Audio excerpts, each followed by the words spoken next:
Tanga ka ba? O bingi, kaya hindi mo narinig yung pinagsasabi mo. Walang bahay rito dahil lahat ng tao, kanya-kanya. Ang mga tao rito, sarili lang ang iniisip. Ang mga tao rito, gusto lang mabuhay para magiganti sa mga taong nagtapon sa kanila sa lugar na to. Akala ko rin po dati ganun yung city jail. Pero sa kinalakihan ko po, pamilya kami. Opo, may mga ilan pa rin pasaway. Pero lahat po pwedeng pakiusapan.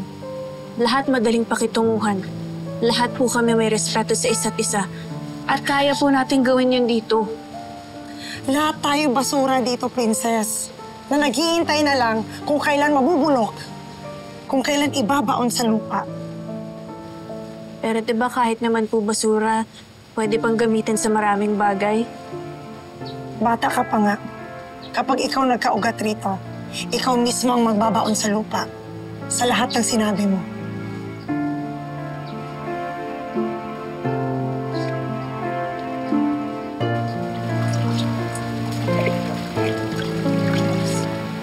Mrs. Cristobal, sandali lang. Babalikan ko na.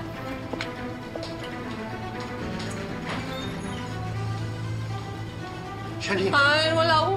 Han, wala akong kasalanan. Wala akong kasalanan. Maniwala kayo. Binigyan mo na naman ng kahihiyan ng pamilya ko! Talagang sumpa sa pamilyang ito na hindi mawala-wala! Ma, tama na! Pwisit siyang asawa mo eh!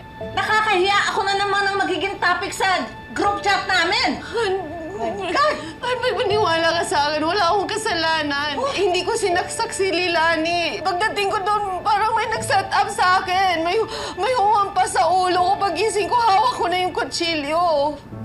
What? That's your explanation? It's like a scene straight from a teleserye.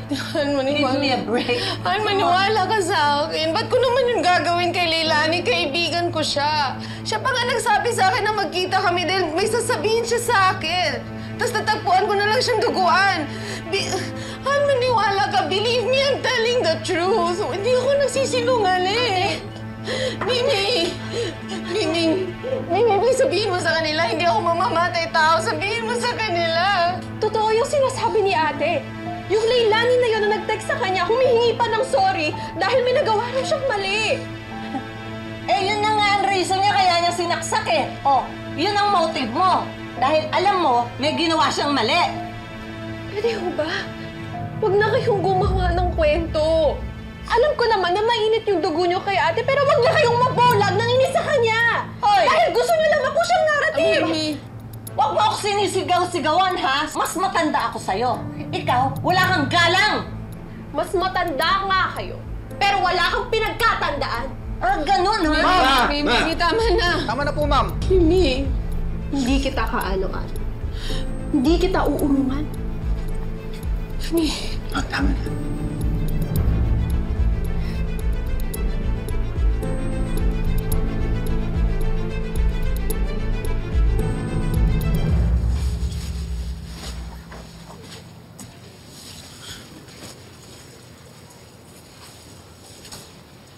Saan yung gamit ko?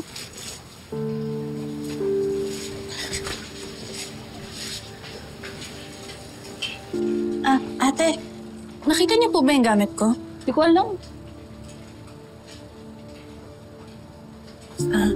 Ate, nakita niyo po yung gamit ko?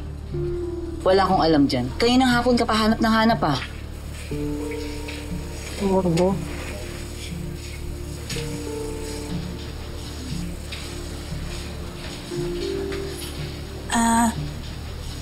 Excuse me po, nakita niyo po ba yung gamit ko?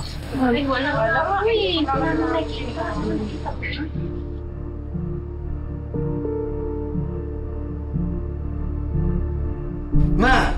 Mimi! Tama na! Hindi ito nakakatulong kay Charlene. Ito kasing babae to eh, bastos eh. Ano? Mimi, wala. Tama na, please! Attorney, ano bang gagawin natin? Kahit sabihin natin inosente si Charlene, what matters here is the evidence. The police found her at the scene with blood in her hands and clothes. Her fingerprints on the knife And she ran. Ay, kasi nataranta ako, attorney. Natakot ako na mahuli ako, kaya tumakbo ako. Pero wala akong kasalanan. Unfortunately, running made it worse. Sa tingin nila, tatakas ka. Guilty ka. Sweet, ano na mangyayari? Certainly, magpa-file sila sa prosecutor's office ng case against Charlene for murder. Since you were arrested without warrant, your case will go through an inquest proceeding. That means the prosecutor will determine if there's probable cause, whether to file charges in court or dismiss the case.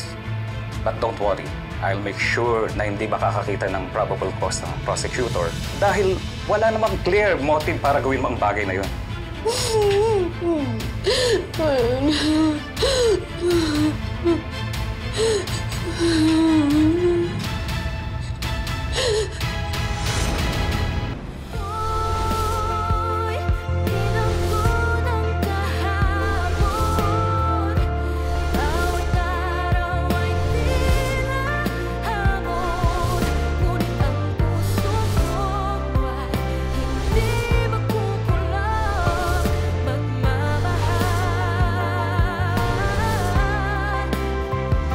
Baka naman nag-overthink ka lang, bro. Masama kasi talaga kutob ko. Ano bang pwedeng masamang mangyari sa mama mo? Kinalaman ka ba sa nangyari kay Mommy? Bakit? Ano nangyari sa kanya? Nahuli siya for stabbing Tita Leilani. What?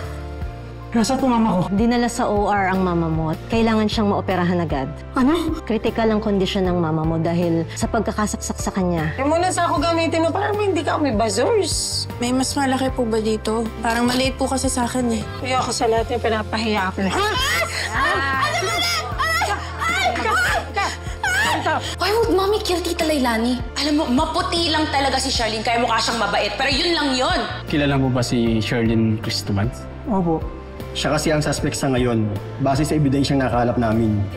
Si Tita Charlene na sumaksak sa mama ko?